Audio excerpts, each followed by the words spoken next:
Tensions are running high all around the UK. This weekend have seen around 12 to 14 cities take to the streets over migrant protests. But what we're getting counter protests to go against those migrant protests, and tensions are really starting to rise. Just in a minute, there's flags flying, a lot of verbal abuse going across either side, but it's looking like it could possibly get out of control. Over the last month or so, we've seen a few protests in and around the UK, Essex, and they have become quite violent. So the chances are that we may see counter-protesters and anti-migrant protesters go at it. Police have got their riot gear out, they've got their riot helmets out, so there is definitely a chance. Hopefully tensions do calm down a little bit. I believe people should be protesting. They have the right to protest. It just can't get violent because it doesn't actually get you anywhere. It's absolutely crazy though to see that the anti-migrant protesters who are waving the national flag are basically being called scum and other stuff that I won't say on here. People don't like the look of them just because they're being British, and they're raising and swinging the Union flag, which is absolutely crazy to me. I believe people have just had enough in and around the UK. They want their children safe, they want their family safe, they want their streets safe, and they just want to be heard, and they just want to have a say and be spoken to when something happens, in their area, in their council, in their cities, in their town. If something massive is going to happen, if something massive is going to change, they just want to be made aware of it. They want to be spoken to before any big decisions are made. In previous videos, like I said, if you want to migrate, if you want to do it legally, then why not? But you can't just constantly come across into another person's country. This is what the people are saying. They don't want them coming across with no documentation, at a certain age, at a certain gender, and basically taken to the streets, being put in 4-star hotels, 5-star hotels, while our homeless British citizens are being left on the street. They're being given benefits, mobile phones, food, money. You've got to understand why people are angry, but it still does need to remain calm.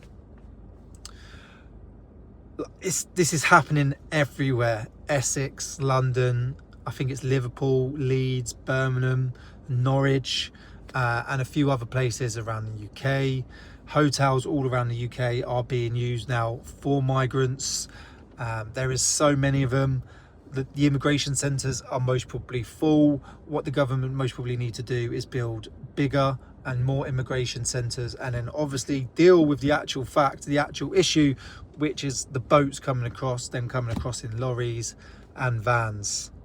The anti-migrant protesters are basically saying that they want to be listened, they want to be heard, they want their children, their families, themselves to be safe on the street. They want to have a say what goes on within their community, and they do have a right to that.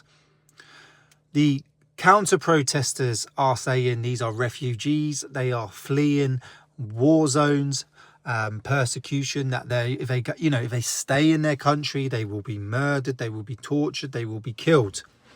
And some of that may be true, but others, they say you can't deny that this is an issue. Yes, we can accept a few asylum seekers, but they need to be processed correctly. They need to be put in the correct housing, the correct centres. Us as the UK cannot afford to keep up the way that we're going. That's what all these anti-protesters are all about. It's not just about the keeping your family safe, keeping your children safe. It's also about the taxpayers' money. Why are homeless people not being looked after? Why are our veterans not being looked after? Why can we afford all these hotels, these phones, the food, the personnel to process them? You've got to pay someone a salary to process them, to basically collect them from the ships, to then bring them from the boats, to then bring them, process them in, the paperwork that takes to keep them secured, the security, the electricity, the water, to to have these centres be running. These are what the anti-protesters are saying. And both sides have a right to their own opinion.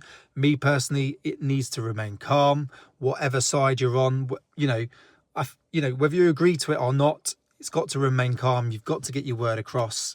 It's looking like tensions are pretty high though, and it may get out of control. If that does happen, riot police will step in. Will we see the British Army deployed on the streets? No, most probably not. I do say sometimes when riots get really out of hand, we've seen previous riots, the British Army should be deployed, but the government get extremely scared and hesitant at deploying the British Army on the streets. It really shows a sign of force, which I think is a good sign of force, because it's actually going to do some sort of deterrence.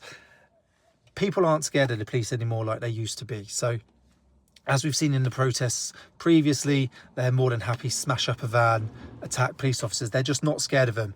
You need something that's going to be a good deterrent, which the British Army could be.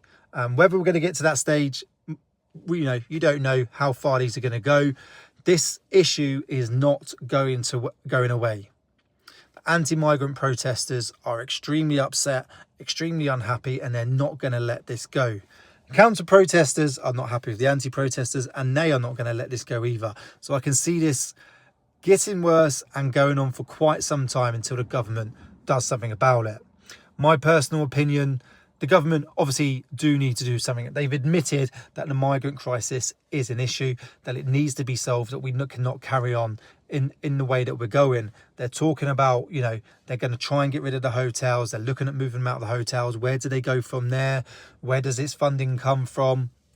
It's a whole host of issues that they obviously need to knuckle down with. We know it's an issue. We know it needs to be resolved.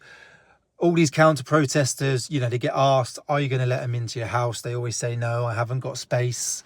It's all good letting these people in, but where are we going to house them? Where are they going to stay? How are we going to feed them?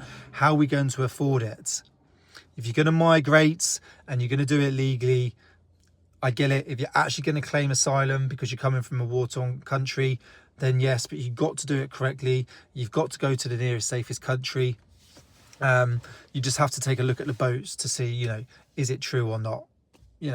Common sense dictates. Some people don't have common sense though. But tensions are high. Are we going to see mass riots? I think it's very, very likely. I think there is going to be some form of clash in certain cities. It's, you've got a few hundred people, sometimes a few thousand on one side, same on the other side, only a few hundred meters apart, a couple of hundred meters apart, with a few police in the middle. It doesn't take a brain surgeon to know that can get out of hand extremely quickly, and the police could seriously struggle to hold those off against each other. We will keep you updated. We will follow this extremely closely. Like I said, all up for protesting. We've all got our own opinions. We've all got a side that we're most probably going to pick on.